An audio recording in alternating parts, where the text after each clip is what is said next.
All right, well, good morning. Thank you for coming. My name is Joseph Doherty. I'm the directing attorney for California Rural Legal Assistance Rural Reentry Initiative.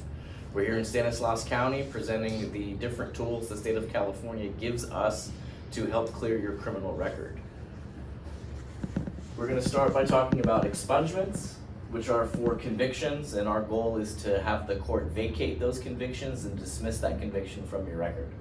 Next is arrest record sealing. That's for arrests that did not result in convictions, but if a case was filed against you, it looks like a conviction to an employer or to a property manager who can see your name associated with the case, associated with the charge, even though that charge was dismissed. It's going to be used to prejudice against you. Felony reduction we'll talk about, and then early termination of probation. So let's get started with expungement. The two primary eligibility requirements for expungement is that you can't currently be serving a sentence for any offense in any jurisdiction, and that includes out of state. And so if you're on probation or mandatory supervision, parole, or post-release community service, that would count as still serving a sentence, and you wouldn't be eligible on that case or any other case that you would otherwise be eligible for. So you can't currently be serving a sentence, which includes supervision. You also, if you go here, you can't currently be facing any charges for any offense in any other jurisdiction. For certain offenses where a fine was the sentence, you would have to have paid that fine to be eligible, because performing the sentence is one of the eligibility requirements. And if you were sentenced to prison on any felony conviction, you can't have an offense that you were sentenced to prison on that required you to register as a sex offender pursuant to Penal Code Section 290. But those are the only disqualifying factors. If you're currently serving a sentence, if you have an open case, if you haven't performed the sentence of the court for certain types of convictions, and if you were sentenced to prison, it can't be for an offense that required you to register as a sex offender. For arrest record sealing, if you were arrested but no charges were filed and the statute of limitations has run on that offense, it would be a mandatory sealing. The court does not have discretion, it must seal that record. If you were arrested and charged but all the charges on that criminal complaint were dismissed, then that would also be a mandatory sealing. If you were arrested but you completed diversion and the charges were dismissed, that would be discretionary, but we could file a petition and ask the court in the interest of justice to seal that record. And finally, if you were arrested and went to trial and were acquitted of all charges, that would also be a mandatory sealing. For felony reduction, we have three different types of felony reduction in California. First of those is Penal Code Section 17B for certain types of offenses known as wobbler offenses. Those are felony convictions that could have been charged as a misdemeanor. We could seek the reduction of that felony to a misdemeanor if you were placed on probation. But if you were sentenced to prison or felony jail, you won't be eligible for a 17B reduction. One of the benefits of a 17B felony reduction is that it restores your civil rights that were lost when you were convicted of a felony, notably your Second Amendment firearm rights, which are lost when you're convicted of any felony in the state of California. Those would restore them. Prop 47 is for drug and theft offenses. That was enacted in 2014 to counter-effect the negative impacts of the war on drugs, which devastated communities and families, and we can reduce by mandatory reclassification any of the offenses that are eligible for Prop 47. They are mostly drug and theft related offenses under the value of $950. And then third, Proposition 64 is for marijuana related offenses. Most of the felony and misdemeanor charges that prior to 2016 would be on your record are no longer felonies and sometimes no longer even crimes. So we can seek the mandatory reclassification of a marijuana felony conviction. We could also seek the court to void the conviction entirely if it's no longer a crime after Proposition 64 was passed. If you qualify for a felony reduction under any one of these sections, we will simultaneously request a felony reduction and expungement of your offense. So two different requests at the same hearing to accomplish two different tasks. All right, let's talk about the 17B. So the two requirements are that it has to be one of those offenses that could have been charged as a misdemeanor, known as a wobbler offense, and it can't be a state prison sentence or a felony jail sentence pursuant to Penal Code Section 1178. So what that really means is that it must have been a probation sentence and remained a probation sentence, meaning you didn't violate probation and then have an increased punishment that resulted in jail or prison to be eligible.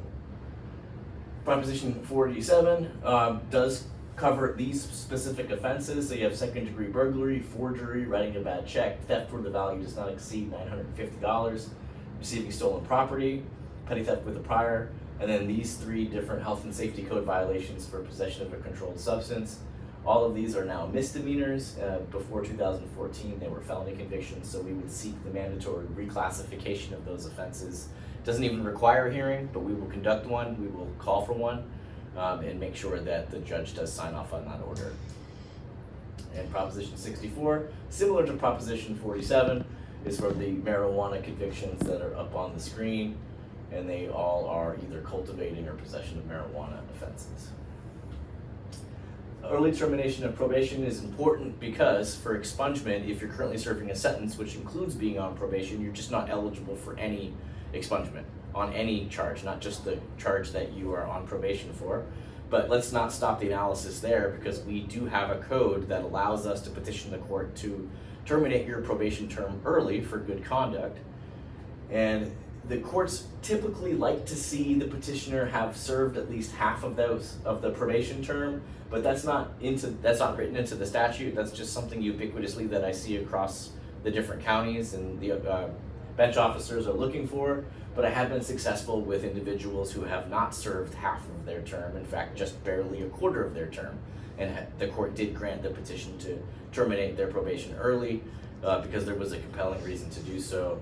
Namely, people are being shut out of employment or housing or education opportunities because they're actively on probation. The court will take that very seriously and want the individual to progress and continue with their efforts at stability, and so that would be a compelling reason in most cases, and a judge would likely grant the early termination of probation petition under those circumstances.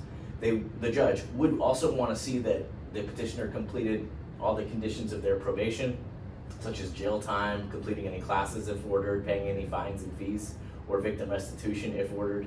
Basically, the analysis for the court is whether or not it's in the public interest to keep somebody on supervision. And if the petitioner has done everything that they needed to do, why keep them on supervision if it's actually undermining their progress? Of course, we would want to make sure that the individual did not suffer any probation violations during the probationary period. It is not currently serving a sentence in any offense in any jurisdiction.